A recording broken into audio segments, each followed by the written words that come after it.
Hello everyone, welcome to O2IS academy. मेरा नाम है कृतिका और मैं आपको नवंबर के महीने में करंट अफेयर्स करवाने वाली हूँ। लेकिन ये एक स्पेशल लेक्चर है। क्यों? बिकॉज बहुत सारी न्यूज़ जो है वो टूरिज्म से थी। तो टूरिज्म जो है वो जितने भी ये पेपर नीचे लिखे गए हैं इन सब में ही चाहे प्रीलिम्स हो चाहे मेंस हो वहाँ पर क्वेश्चन आता ही आता है। अगर हम लोग मेंस की बात करते हैं तो GS3 का टूरिज्म जो है वो सिलेबस में साफ साफ लिखा गया है। तो इसी टॉपिक को मैं ओवरऑल कि हिमाचल में टूरिज्म कैसा रहता है, क्या होता है, आगे क्या इम्पैक्ट होते हैं, वो सारी चीजें डिस्कस करने वाली हूँ। तो आखिरी तक जरूर देखेगा। तो आगे बढ़ने से पहले कोई भी आपको हेल्प चाहिए, नंबर्स दिए गए हैं, आईडीज जो हैं वो दी गई हैं, टेलीग्राम के ऊपर इनके PDFs आ जाते हैं, हमारी ऐप भी डाउनलोड कर सकते हैं। तो चलिए शुरुआत करते हैं। तो देखो हिमाचल प्रदेश में ना बहुत सारा हम लोग टूरिज्म के ऊपर काम करते रहते हैं। मीनवाइल अलग अलग तरीके के टूरिज्म हमने बनाए हुए हैं, तो वही हमने पढ़ने हैं। तो ये सारी सिर्फ नवंबर की न्यूज़ है कि इको टूरिज्म साइट जो है वो बनेगी, green signal to eco, again eco tourism के साइट्स हैं, एक आइलैंड जैसा बनाएंगे, ऐसे करके बड़ी सारी चीज़ें हैं। क्या ये इको टूरिज्म होता है, सस्टेनेबल टूरिज्म क्या होता है, एक एक करके हम लोग देखते जाएंगे। सबसे पहला तो यही है कि इनमें प्रीलिम्स के पॉइंट्स छुपे होते हैं, उनको हम लोग देखते हैं कि 6 इको टूरिज्म साइट्स हैं, कहाँ कहाँ पर है, कौन कौन से डिस्ट्रिक्ट में है, कुल्लू में है और कांगड़ा में है। तो कांगड़ा तो हम बोल रहे हैं काफी टाइम से कि हमने इसको टूरिज्म कैपिटल बनाना है, तो ये तो वैसे भी आ जाती है।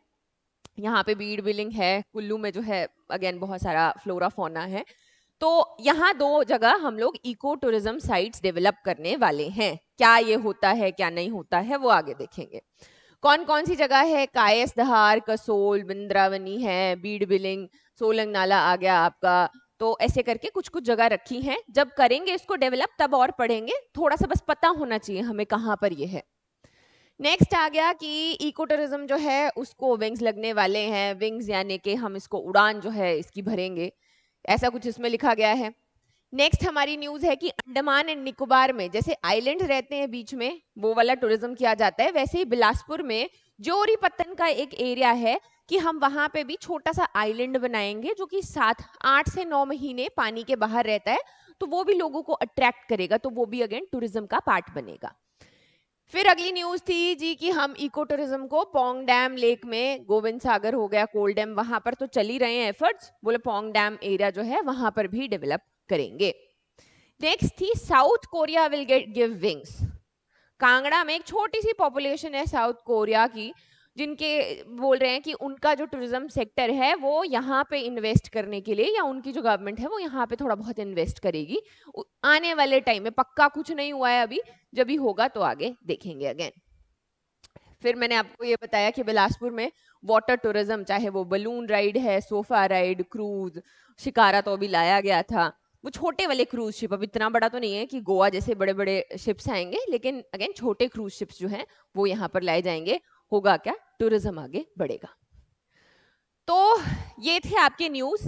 क्वेश्चंस मैं आपको दिखाती हूँ। प्रीलिम्स के तो डायरेक्टली पूछ लेते हैं, फिर आते हैं मेंस वाले।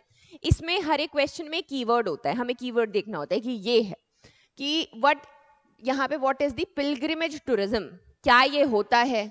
कल्चरल टूरिज्म क्या होता है, क्या इसके इम्पैक्ट होते हैं, एम्प्लॉयमेंट अपॉर्चुनिटीज आती हैं। तो इस तरीके से बहुत सारे हमारे पास में इस तरीके के क्वेश्चंस हैं, आप इनको चेक कर सकते हैं, देख सकते हो। हर साल जो है 2-3 क्वेश्चन जो है टूरिज्म पे पूछे जाते हैं। तो आगे बढ़ने से पहले पहले मैं आपको हिमाचल प्रदेश के टूरिज्म के बारे में कुछ फैक्ट्स बता देती हूँ। सबसे पहली चीज क्या है? सबसे पहली चीज है कि जो हिमाचल का टूरिज्म का सेक्टर है वो 7% जो है GDP में कंट्रीब्यूट करता है। एक दूसरी चीज, यहाँ ये आपका सेक्टर, टूरिज्म सेक्टर करीब करीब 14 पॉइंट समथिंग है, 15% एम्प्लॉयमेंट प्रोवाइड करता है हिमाचल प्रदेश में। फिर अगर हम लोग पैरेलली इसको छोड़ के अगर बात करते हैं तो हिमाचल प्रदेश में 68% जो एरिया है वो फॉरेस्ट के अंडर है। इसका क्या फर्क पड़ता है? अब हम सस्टेनेबल टूरिज्म को इसीलिए आगे लेकर आए हैं कि हमने इस तरीके से टूरिज्म को आगे बढ़ाना है कि हमारा जो ये वाला एरिया है यहाँ पर ग्रोथ रहे, लेकिन हम एक हिमालयन स्टेट हैं, बहुत ही इकोलॉजिकली सेंसिटिव जोन है, तो यहाँ पर इतनी छेड़छाड़ ना हो कि हम लोग अपने फॉरेस्ट एरिया को कॉम्प्रोमाइज कर रहे हैं, अपने एनवायरमेंट को जो है उसको हानि पहुंचा रहे हैं। तो हमने बात की सस्टेनेबल टूरिज्म की। इसी में आपके आगे आई बहुत सारी थीम्स थीम्स जो है हमने अलग अलग बनाई हुई हैं कि सिर्फ एक ही चीज के ऊपर फोकस नहीं करना है कि लोग आएंगे ऐसे क्राउड करना है और खत्म कर देना है, बहुत अलग अलग तरीके से। जैसे इको टूरिज्म की सबसे पहले बात करते हैं, इन्हीं के ऊपर क्वेश्चन आते हैं लिखने के लिए। जैसे कि हमारे पास में बहुत सारे ऐसे ट्रैकिंग आ जाती है, ट्रैकिंग इसका पार्ट आ जाती है। हमारे पास फ्लोरा है, फोना है, हमारे पास अलग अलग टेरेन है। सबसे पहले जो है इधर शिवालिक्स आती हैं, फिर हमारे ऊपर हम लोग आते हैं, धौलाधार है, ग्रेटर हिमालयन रेंज है, पीर पंजाल है, इधर को जास्कर आ जाती है। तो अलग अलग टेरेन है, अलग अलग लोग जो हैं ट्रैवल करते हैं यहाँ पे। अब इको टूरिज्म का मतलब है हम उस एरिया के साथ में ज्यादा छेड़छाड़ ना करें, थोड़ा सा उसमें कुछ एडिशन करके वो टूरिस्ट को पसंद आ जाए। जैसे कि कुल्लू में किसी भी जगह की अगर हम लोग बात करते हैं, क्या करते हैं, एक हट बनाते हैं, छोटे छोटे जो है रास्ते बनाते हैं, ट्रेल्स बनाते हैं। कोई पास में नदी बह रही होती है, उसके पास में जो है कुछ भी वहां पे छोटा सा कुछ एरिया बना देते हैं, सेल्फी पॉइंट हो गया, ये हो गया। वो आपका पार्ट आ जाता है इको टूरिज्म का, कि हम लोगों ने नेचर के साथ में भी छेड़छाड़ नहीं की, हमने बहुत ज्यादा कुछ बड़ा इंफ्रास्ट्रक्चर, बड़ा 5 स्टार होटल जो है वो भी नहीं बनाया, लेकिन जो है टूरिज्म भी यहाँ पर अट्रैक्ट हुआ। ये इको टूरिज्म आ जाता है। एग्रो टूरिज्म की हम बात करते हैं तो हिमाचल प्रदेश जो है एप्पल के लिए जानी जाती है, एप्पल उगाते हैं हम लोग। और भी बहुत सारे ऑर्चिड्स के अलावा और भी जो कुछ भी लगाया गया है, एग्रीकल्चर जो किया गया है छोटे लेवल पे, स्टेप फार्मिंग रहती है, तो लोग बहुत खुश होते हैं जब बाहर से आते हैं ये चीजें देखने के लिए।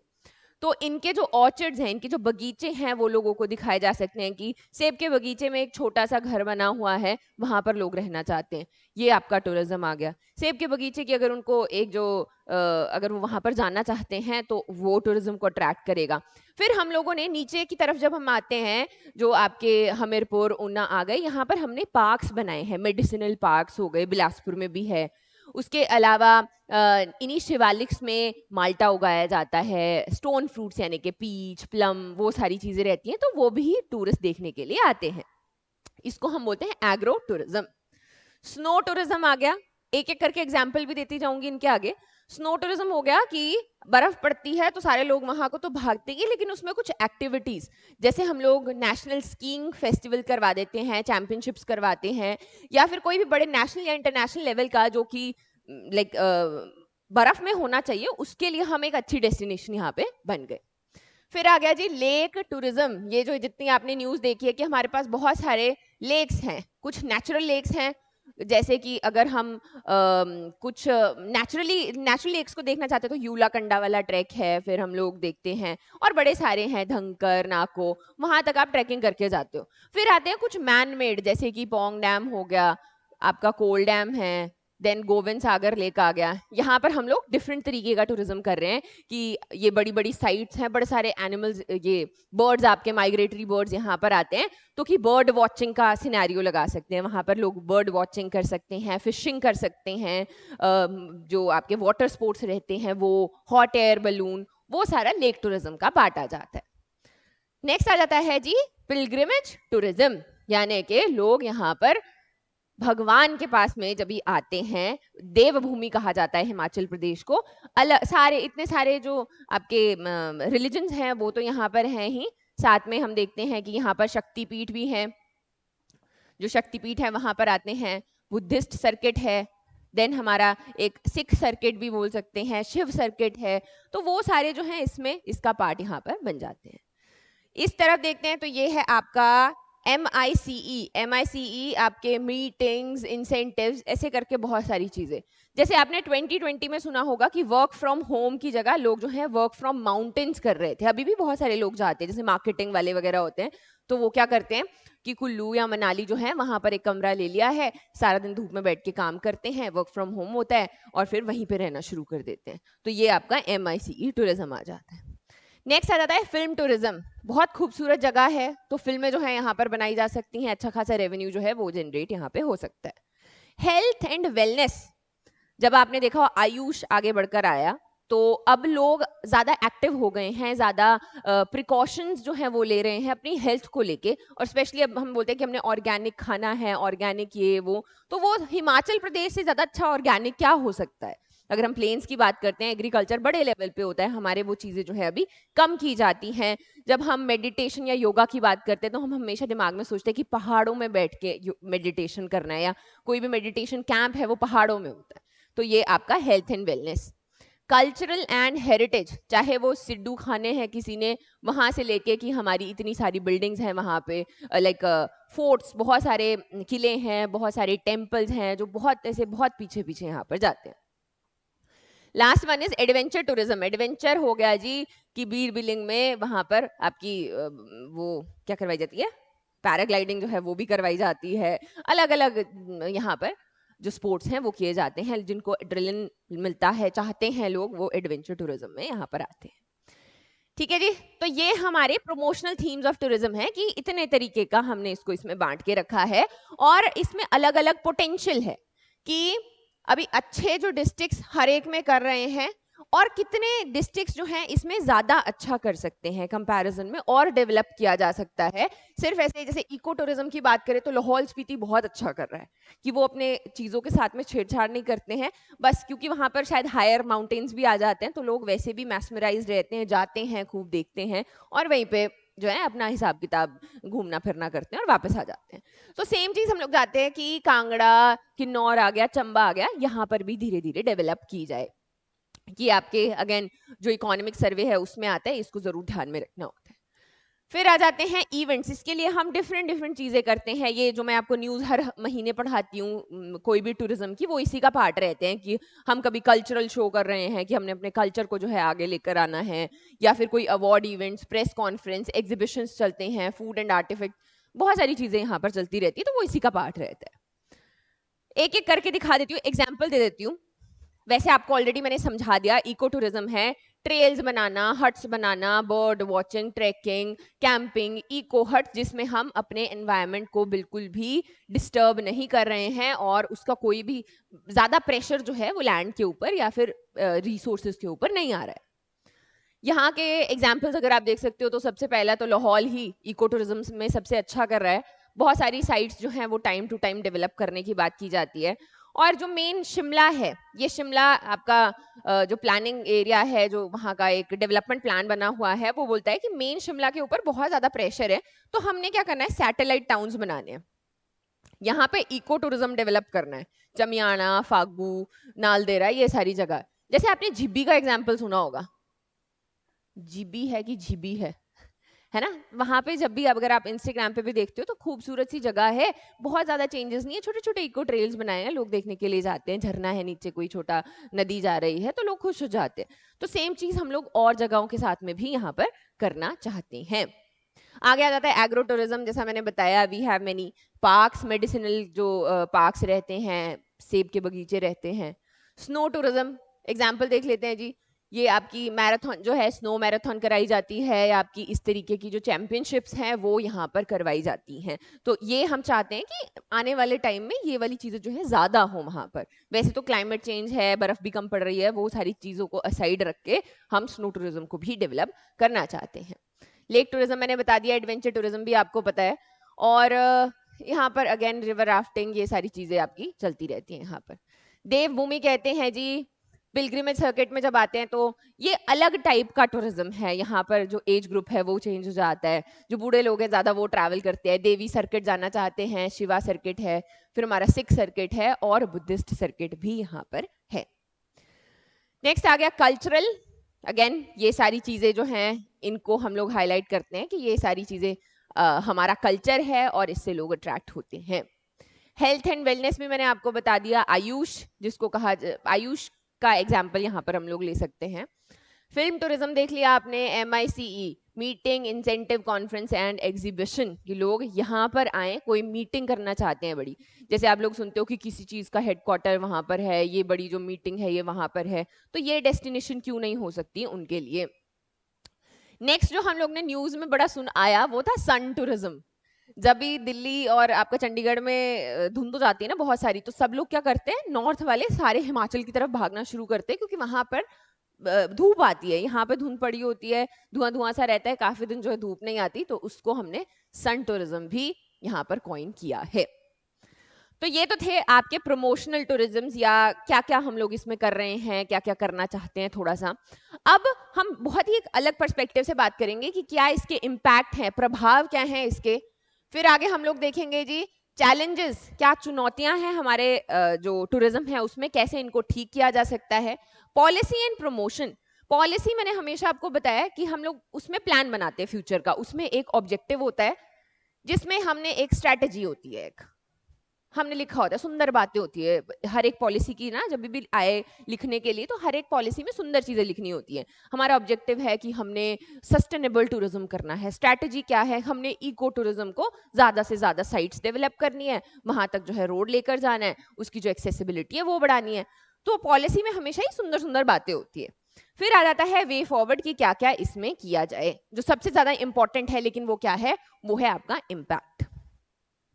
अब जब हम इम्पैक्ट देखते हैं ना, प्रभाव क्या है टूरिज्म का, इसको हम 3 भागों में बांट सकते हैं। आपको तीनों आने चाहिए, तीनों के ऊपर क्वेश्चन आए हुए हैं। सबसे पहला है इकोनॉमिक, दूसरा है सोशियो कल्चर और तीसरा है एनवायरमेंट। सबसे पहला मैं आपको दिखाती हूँ जी, ये है आपका इकोनॉमिक इम्पैक्ट। अब ये तो झूठ नहीं है कि 7% जो जीडीपी का है वो टूरिज्म से ही आ रहा है, वो बहुत सारी अपॉर्चुनिटीज लेकर आ रहा है, करीब करीब 15% लोगों को यहाँ पर एम्प्लॉयमेंट दे रहा है, एम्प्लॉयमेंट जनरेट हो रही है। तो सबसे पहला जो इसका फायदा है वो क्या है, ये हम दोनों वेज में देखेंगे, हर एक चीज का प्रो भी है, एक कॉन भी है। जो इम्पैक्ट है वो पॉजिटिव भी है और वो नेगेटिव भी है। तो सबसे पहले इकोनॉमिक आ गया, तो पॉजिटिव आ गया कि एम्प्लॉयमेंट अपॉर्चुनिटीज जनरेट हो रही हैं। फिर आ गया ग्रोथ में, जो इनकम है लोगों की उसमें ग्रोथ हो रही है। Development of infrastructure and facilities, कि हम लोग और डेवलप करना चाहते हैं एरियाज को, कि टूरिज्म जो है वो आगे बढ़े, उसके लिए होटल्स बनाए गए हैं या जो भी हम लोग इंफ्रास्ट्रक्चर, रोड्स बन रहे हैं, ताकि जो ऐसे एरियाज हैं एक्सेस नहीं कर सकते उनको भी हम लोग एक्सेस कर सके। फिर आते हैं जी इसके नेगेटिव इम्पैक्ट्स। नेगेटिव इम्पैक्ट्स होते हैं सीजनल अनएम्प्लॉयमेंट। ये अक्सर हमें देखने को मिल जाता है, अगर आप कुल्लू, मंडी या फिर ऊपर लाहौल वाली साइड पे जाओगे तो ऑफ सीजन में वहां पर बिल्कुल खाली होता है, वहां पर बहुत कम टूरिस्ट जा रहा होता है, जो होटल हैं वो खाली पड़े होते हैं, या होते हैं तो मिनिमम होते हैं एज इन। फिर आता है जो under use of facilities in certain times of the year and shortage of services, यानी कि कुछ ऐसा वक्त रहता है जब साल में कोई भी फैसिलिटी यूज नहीं की जा रही है। तो इकोनॉमिक जो है वो आप यहाँ पर समझ चुके हैं कि पॉजिटिव भी है डेफिनेटली, और जो नेगेटिव है वो भी है। अब आसान भाषा में बताती हूँ कि एक कोई साइट है, ये कोई एक साइट है, वहां पर हमने छोटी छोटी जो हट्स हैं वो यहाँ पर लगाई कि टूरिस्ट जो है वो यहाँ पर आएगा। अब टूरिस्ट आएगा कैसे, टूरिस्ट जो है वो आएगा गाड़ी में, ठीक है। अब जब वो इस हट में रहेगा कुछ दिन, तो क्या होगा, वो कुछ खाएगा, वो जो खाना है वो उसके लिए क्या क्या चाहिए होगा, उसके लिए दूध चाहिए होगा, वेजिटेबल्स चाहिए होंगी, वो कहाँ से आएंगी, एक पास ही में जो छोटा सा गांव था वहां से जो है यहाँ को दूध, दही या आपका जो भी चीजें हैं। अब ये जो एरिया है ये हमने साफ भी करना है। फिर क्या हुआ, यहाँ से कोई अंकल थे, उनको बोला गया कि आप सफाई कर लिया करो, इतने पैसे जो हैं वो आपको दे दिया करेंगे।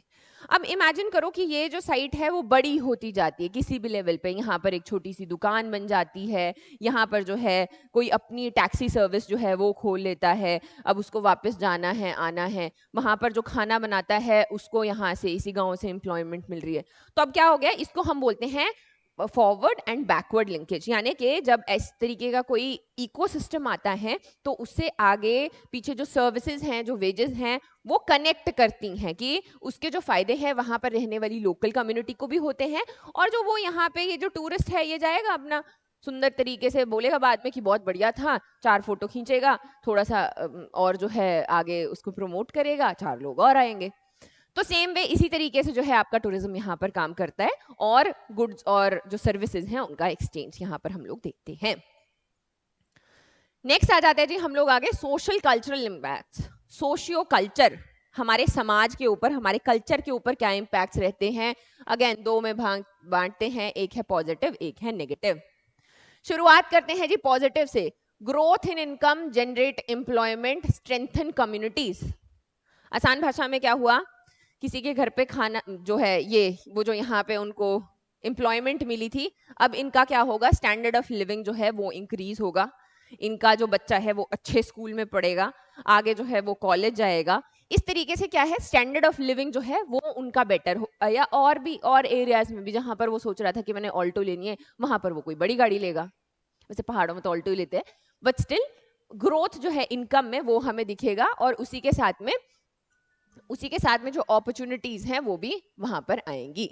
एनकरेज प्राइड, सोशियो कल्चर, हम बहुत प्राउड फील करते हैं कि हम पहाड़ी हैं, पहाड़ी टोपी पहनना, वो सारी चीजें तो हम उसको फ्लॉन्ट करते हैं, तो वो एनकरेज प्राइड की लोग जो हैं हमें देखने के लिए आ रहे हैं, that's a positive socio cultural impact. Spiritual complex, again जो कि हम देवभूमि हैं, हम अलग हैं, वो वाली जो एक फीलिंग है वो यहाँ पर रहती है। लेकिन फिर आते हैं जी नेगेटिव इम्पैक्ट, जो कि अगेन हमें पता होने चाहिए। सबसे पहला आ गया कमोडिफिकेशन, हर एक चीज कॉमोडिटी बन के रह जाती है। यानी कि अगर कोई लेक है, जैसे कि आपने वो सुना होगा सरियोलसर लेक, आपके कहाँ पर है ये, तो ये आप लोग मुझे बताओगे। यहाँ पर एक हिंट के नाम पे एक छोटी सी चिड़िया है जो बोलते हैं आभी की, वो इस लेक को साफ कर देती है। अब इन्होंने क्या किया, इस लेक में नंगे पांव जाना अलाउड ही नहीं है, क्योंकि फ्रीज हो जाती है कभी लेक, तो यहाँ पर जाना अलाउड ही नहीं है। लेकिन अब जब टूरिस्ट आते हैं तो वो क्या करते हैं, वो जाते हैं, या फिर आपने ऊपर देखा होगा बड़ी लेक्स में जो है वो सूरज ताल चंद्र ताल के पास में अपनी जो गाड़ियां हैं वो अंदर घुमा रहे हैं, उसके पास में से लेके जा रहे हैं। तो उनके लिए वो एक चीज है, उनके लिए वो एक कॉमोडिटी है। हमारे लिए कोई मंदिर है, उसकी एक वैल्यू है, उसकी एक सेंटिमेंटल वैल्यू है, उसकी एक रिलीजियस वैल्यू है। लेकिन टूरिज्म के आने के साथ में क्या हो जाता है, वो एक कॉमोडिटी बन के रह जाता है। फिर आ जाता है स्टैंडर्डाइजेशन, टूरिस्ट चाहता है कि हमें अनयूजुअल प्लेसेस पे यूजुअल चीजें मिले, यानी कि उनको जो है वॉशरूम जो है वो प्रॉपर स्विस तरीके से बना होना चाहिए, जो खाने के लिए चाकू छुरी होने चाहिए। स्टैंडर्डाइजेशन, तो वो क्या है, वो हाथ से भी नहीं खाना चाहते, वो चीज आ जाती है नेगेटिव इम्पैक्ट में। फिर आ जाता है अकल्चरेशन, या फिर जिसको हम सोशोलॉजी में मॉडर्नाइजेशन बोलते हैं। क्या इसका मतलब है कि वहाँ की जो लड़कियां, जैसे किन्नौर में आपने सुना होगा कि उन्होंने बैन कर दिया कि लहंगा नहीं पहनना है शादी में और केक नहीं काटना है। क्या इसका रीजन है, क्योंकि उनका अपना कल्चर जो है वो बहुत ज्यादा रिच है, वो बहुत खूबसूरत कपड़े ऐसे सिर ढक के बहुत सारा जो ज्वेलरी है वो डालते हैं, तो उससे जो कल्चर है वो धीरे धीरे खत्म हो जाएगा। अकल्चरेशन बोलते हैं इसको, कि दो कल्चर्स जो हैं वो मिलके मिक्स हो जाते हैं, या फिर मॉडर्नाइजेशन। कल्चरल क्लैशेस, आपने थोड़े टाइम पहले सुना होगा कि जो पंजाब वाले हैं वो मना कर रहे थे कि किसी ने भी शिमला या फिर आपका हिमाचल जो है वो नहीं जाना है, तो कल्चरल क्लैशेस भी हो जाते हैं। एथिकल इश्यूज, कोई आपके रोहतांग टनल में तलवार लेके गया हुआ था, बीच में से चिल्ला रहा है, पुलिस वालों ने पीटा। Ethical issues. इकोनॉमिक इनइक्वालिटी, जहां पर ऐसे एरिया में जहां पर टूरिज्म आएगा वो कंपैरिजन में ज्यादा राइज करेगा। जैसे हम चंबा की बात कर लेते हैं, वहां पर ट्राइबल कम्युनिटीज रह रही हैं, तो उनके पास में ये जो इकोनॉमिक इनइक्वालिटी है वहां पर हम लोग देख सकते हैं ऐसे एरियाज में जहां पर टूरिज्म जो है अच्छा फ्लरिश कर रहा है, और कुछ ऐसे एरिया जहां पर नहीं कर रहा है। एनवायरमेंटल इम्पैक्ट्स, नेगेटिव ज्यादा है, पॉजिटिव कम है। कंजर्वेशन ऑफ नेचुरल एनवायरनमेंट, वो तब अगर हम लोग इको टूरिज्म की तरफ जा रहे हैं। अगर हम लोग बात करें एनवायरमेंटल इम्पैक्ट्स की, तो ज्यादा इसमें है वैंडलिज्म, जहां पर प्रॉपर्टी को डैमेज किया जा रहा है। बहुत सारा पोल्यूशन और लीटरिंग, आप हर जगह देखते हो कि हर जगह प्लास्टिक है, हर जगह चीजें जो हैं वो फेंकी गई हैं, तो लोग रिस्पॉन्सिबल भी नहीं है और कोई रिस्पॉन्सिबल हो भी नहीं पा रहा है। डिस्ट्रक्शन ऑफ हैबिटेट, अगर कोई बड़ा होटल बनता है, बहुत सारे या कुछ भी बड़ा इंफ्रास्ट्रक्चर बनाया जाता है, तो it is the destruction of habitat. या फिर कंपैरिजन में अगर और चीजें भी वहां पर बनाई जाती है। फिर आ जाता है increased carbon footprint, increased congestion. Shimla की बात कर लेते हैं कि इतनी जगह ही नहीं है कि आप कहीं पे पार्क कर सको, वहां पे बस अभी जो जगह है वो उतनी है, लेकिन पॉपुलेशन जो है वो भी बढ़ती जा रही है, लोग जो है गाड़ियां भी खरीदते जा रहे हैं, तो इससे क्या होगा, कंजेशन जो है वो भी इंक्रीज होगा और जो कार्बन फुटप्रिंट है वो भी यहाँ पर इंक्रीज होगा। तो ये आपके सारे इन्वायरमेंटल इम्पैक्ट्स हैं जो कि मैक्सिमम नेगेटिव है, they are very very important. इसमें अब आप एग्जाम्पल्स के तौर पे ये भी लिख सकते हो कि एनवायरमेंट डे के दिन Shimla has the worst water crisis. Water crisis हमें शिमला में बहुत देखने को मिलता है। क्या हुआ, क्या हुआ यही कि जो वहां पे रिसोर्सेज थे उनके ऊपर बहुत ज्यादा प्रेशर आ गया। वो छोटी सी जो जगह है वो 50,000 लोगों के लिए बनाई थी।